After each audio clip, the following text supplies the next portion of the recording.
this community is located on the Catawba River, and as you can see from the intro, there are beautiful craftsman style homes out here. So take a look at all the amenities you can get out here and enjoy the video. And if you're looking for apartment living, then got that here too.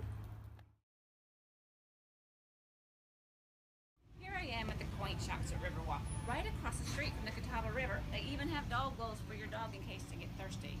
And I'm standing right here in front of the Grapevine, and you can see the cute little seats that you can just sit out here and relax. I'm right here, sit out here and relax, and they have wine, beer, and espresso, three of my favorite things. So come on out to Riverwalk.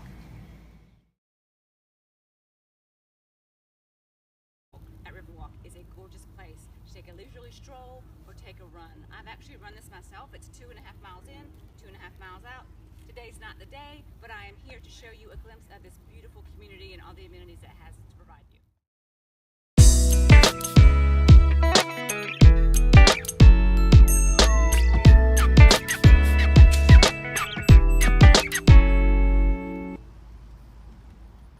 Here I am relaxing in front of the Catawba River beside the pump house. Can you imagine coming home after a long day, just being able to walk down the street, have some drinks, have a great meal, and just enjoy this view? If you want more information about Riverwalk, just give me a call because I want you to love where you live.